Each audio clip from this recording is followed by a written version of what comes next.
आप सबका HR coaching centre में स्वागत हो। आज हम देखने वाले हैं आईएमपी क्वेश्चंस। एनसीईआरटी बुक्स का है 10th क्लास के वास्तविक संख्या। इसमें से मोस्ट आईएमपी क्वेश्चन छांटे हमने, 5 क्वेश्चन है मोस्ट आईएमपी। और एलसीएम एचसीएफ वाले तो हैं प्रीवियस वीडियो पिछली वीडियो में हम डाल चुके हैं। आज करने वाले हैं 5 इंपोर्टेंट क्वेश्चन। तो पहला वाला क्वेश्चन है एचसीएफ। एचसीएफ दो संख्याएं दी है 306 और 657। इनका एचसीएफ दिया है 9 और एलसीएम मुझे ज्ञात करना है। 2 नंबर के क्वेश्चंस बनेंगे, छोटे छोटे क्वेश्चंस हैं। अब सबसे पहले दिया है मतलब एक फॉर्मूला याद है, पहले तो हम हल करेंगे। दिया है, दिया क्या है हमने को 306 और 657 का एचसीएफ कितना दिया है। एचसीएफ इस मतलब कितना, एचसीएफ 9 दिया है। मतलब क्वेश्चंस में दे दिया एचसीएफ की वैल्यू कितनी दे रखी है 9। ठीक है, एचसीएफ तो अपने पास है। अब यहां देखने वाले हम कि एलसीएम एक फॉर्मूला हम जानते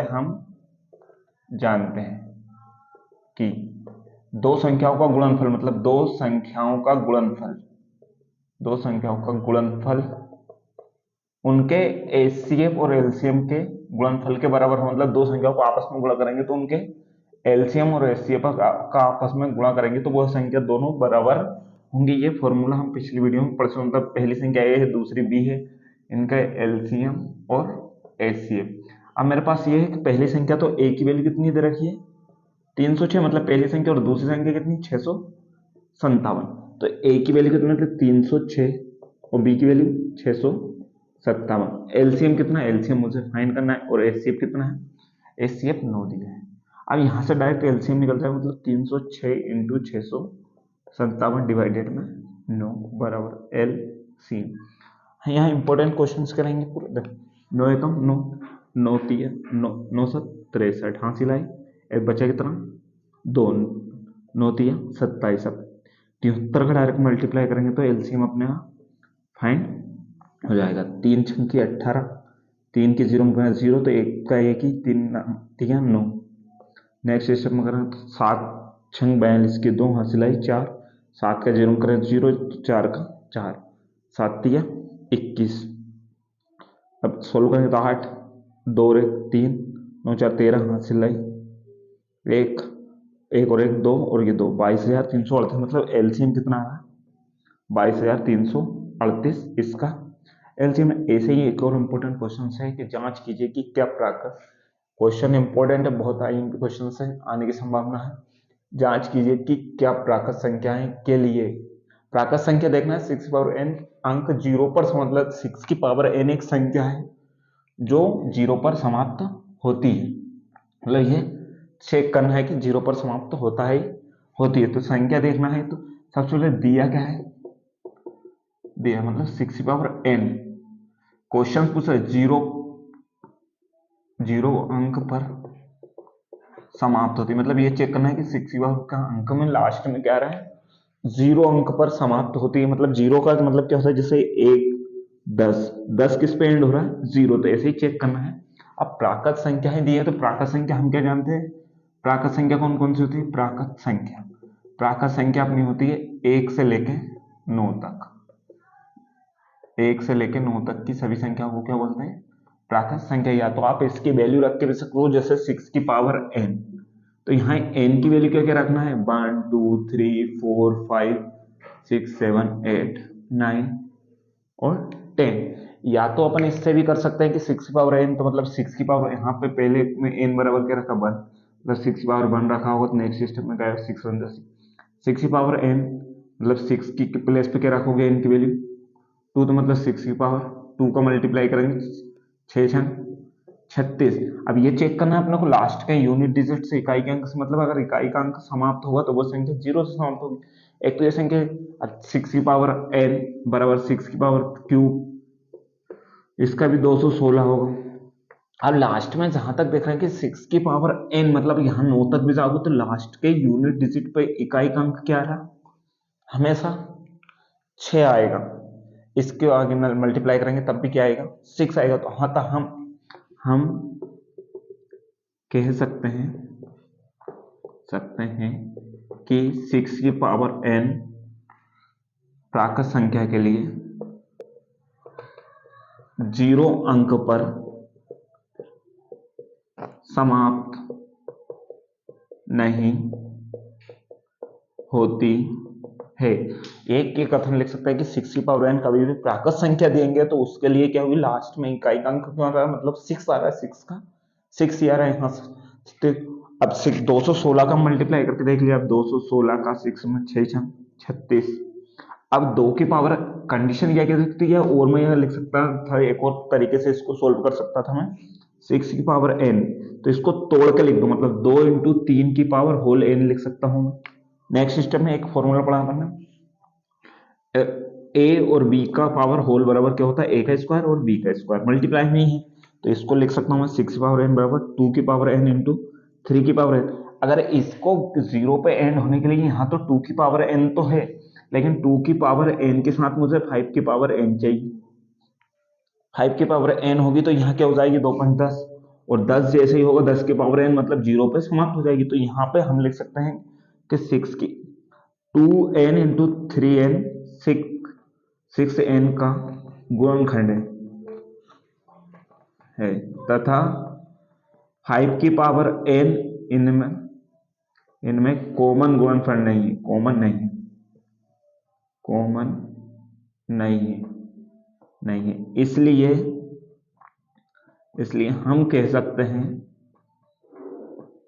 6 की पावर n अंक 0 पर समाप्त नहीं होती है। तो क्वेश्चन देखने वाले हैं, 3 क्वेश्चन हैं, जैसे √2, √3 और करनी 5 प्लस 4 क्वेश्चन हैं, √2, √3 और √5। ये तीनों सिमिलर है, ये थोड़ा सा डिफरेंट है, फोर्थ वाला 3 प्लस 2 5 रूट। इनको प्रूव करना है कि ये अपरिमेय संख्या है, अपरिमेय संख्या है। इनको अपने को सिद्ध करना है कि क्वेश्चन ऐसे आएगा कि √2 एक सिद्ध कीजिए कि √2 एक अपरिमेय संख्या है, ये √3 आ सकते हैं, ये तीनों एक दूसरे से रिलेटिव क्वेश्चन है, इसलिए एक क्वेश्चन 100% आएगा। और इसमें क्वेश्चंस में आएगा हमेशा जो भी नंबर्स आएगा, जैसे √2, √3, √5, ये सभी क्या प्राकृत संख्याएं रूट के अंदर होंगी, इन्हीं को हम क्या बोलते हैं, अपरिमेय संख्या, इरेशनल नंबर। तो ये पहले प्रूव करने को आएगा, तो सबसे पहले हम क्या करेंगे, जैसे √2 एक अपरिमेय संख्या है, और ये क्या करना है, मुझे सिद्ध करना है, मतलब क्वेश्चन में सिद्ध कीजिए कि एक √2 एक अपरिमेय संख्या। सबसे पहले अपरिमेय संख्या, तो परिमेय संख्या की डेफिनेशन पड़ी बटे p बटे q के रूप में होती है, मतलब परिमेय संख्या होती है हमेशा p बटे q के रूप में रहती है। इसी को हम क्या मान लेते हैं, a बटे b मान लो, या परिमेय संख्या p बटे, यहाँ q की कंडीशन क्या है, q की नोट वैल्यू 0 नहीं होना चाहिए।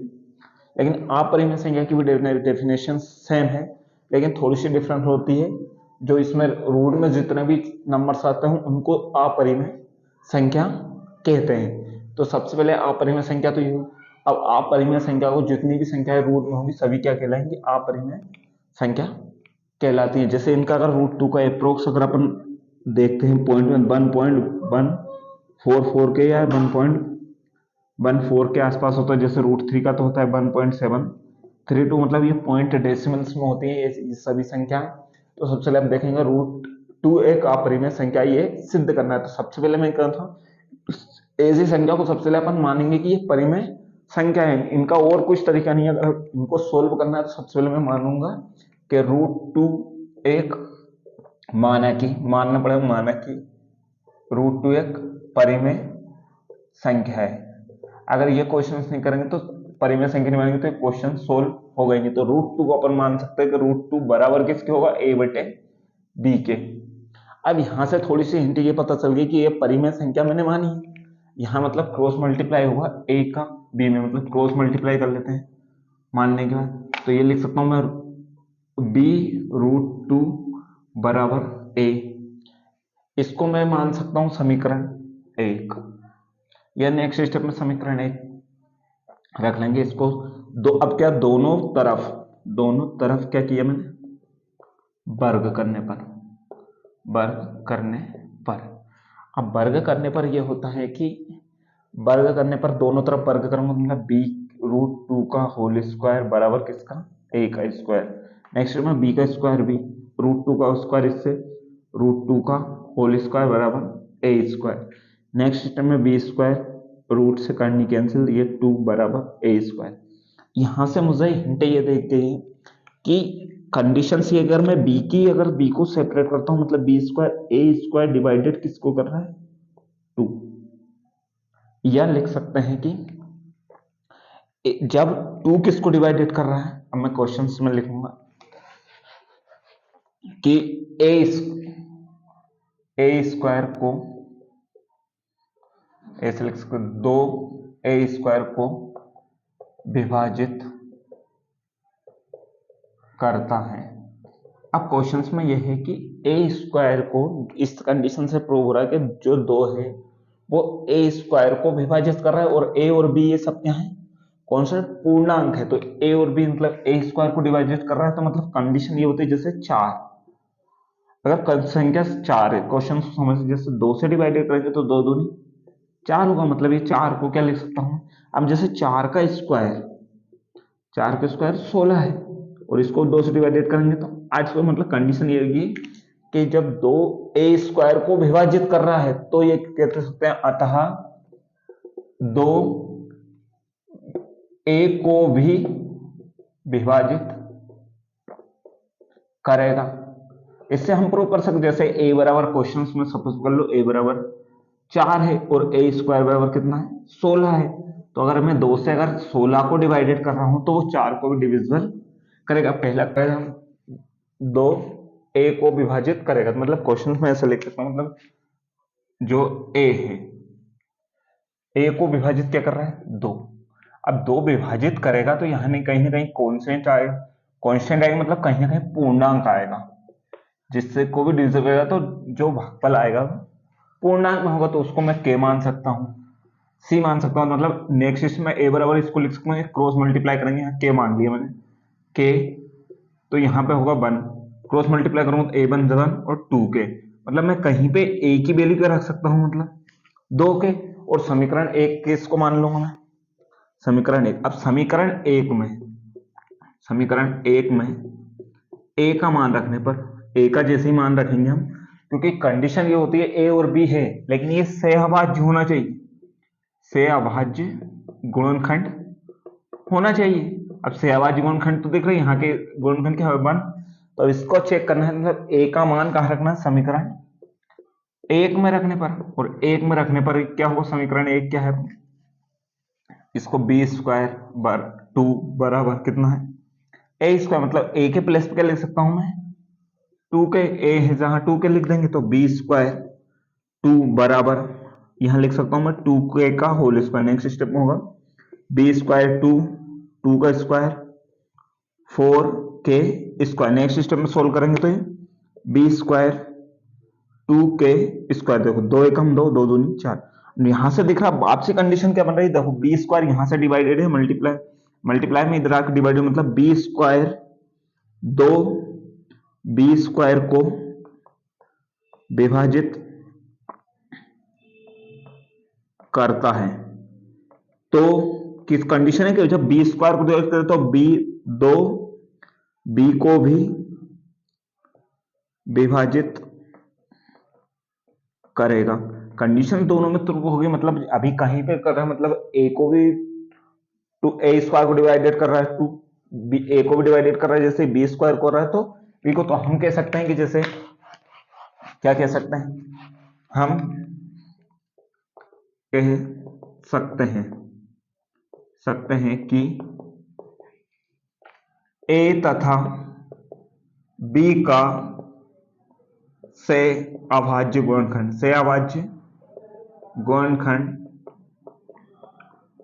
2 है, मतलब 2 सहअभाज्य मतलब दोनों को डिविजिबल कर रहा है, लेकिन सहअभाज्य कंडीशन क्या होती है कि दोनों में सिर्फ एक ही गुणनखंड है। अब कभी तो वो क्या कर रहा है ए को कर रहा है और बी को कर रहा है, मतलब कभी दोनों को कर रहा है, इसलिए क्या यह ब्रोध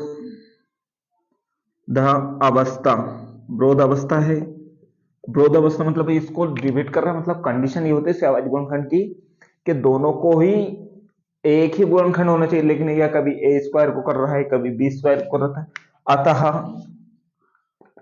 हम कह सकते हैं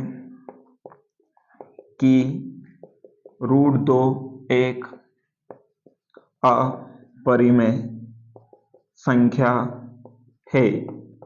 ठीक, ऐसे ही दूसरी सभी क्वेश्चंस हो जाएंगे। जैसे सेकंड वाला क्वेश्चंस करूंगा मैं।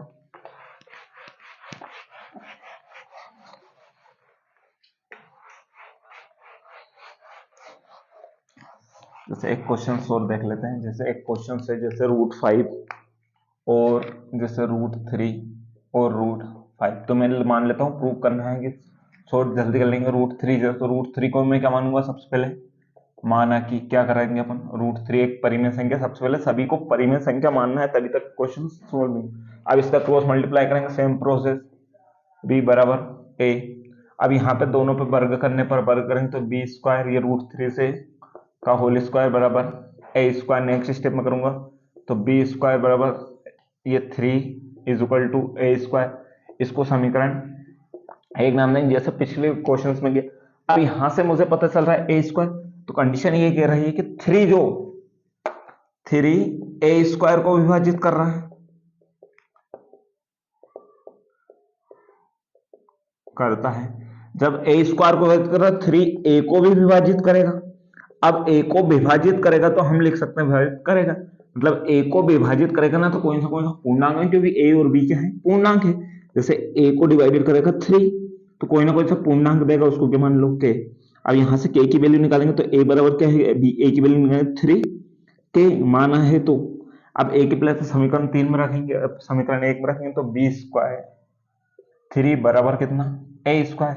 सेम क्वेश्चन करेंगे, a के प्लेस पे रखेंगे b² 3 और ये क्या है 3k का होल स्क्वायर। नेक्स्ट में b² 3 बराबर 9k²।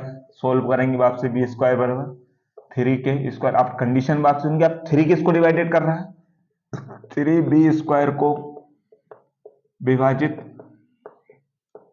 करता है, तो 3b को भी विभाजित करेगा और ये प्रमेय है, करेगा प्रमेय 1.3 के अकॉर्डिंग 1.3 प्रमेय है कि जो भी वर्ग का स्क्वायर है उसको भी विभाजित करेगा। अतः हम कह सकते हैं कि a तथा b के से अभाज्य गुणनखंड 3 है, तथा क्वेश्चन में क्या पूछा है, √3 एक अपरिमेय संख्या है, क्योंकि 3 विरोध अवस्था, ये काल्पनिक थी अपना अवस्था, काल्पनिक त्रुटि के कारण हम कह सकते हैं कि √3 एक अपरिमेय संख्या है। ठीक, ऐसे ही इससे रिलेटिव एक और क्वेश्चन है। जैसे चलो फिफ्थ वाला देखने वाला है क्वेश्चन IMP। देखो क्वेश्चन है, सिद्ध कीजिए कि 3 + 2√5 एक अपरिमेय संख्या है। यह सिद्ध करना है कि 3 + 2√5 एक अपरिमेय। सबसे पहले अपन इसको मानेंगे सहभाज्य गुणनखंड करेंगे इनके, तो सबसे पहले इसको परिमेय संख्या मानूंगा तो मैं मान सकता हूं कि माना कि, सभी क्वेश्चंस में सेम ऐसे ही करना है, माना कि जितना से प्रकरण, माना कि 3 + 2√5 परिमेय संख्या मान ली, मतलब a/b के फॉर्म में हो।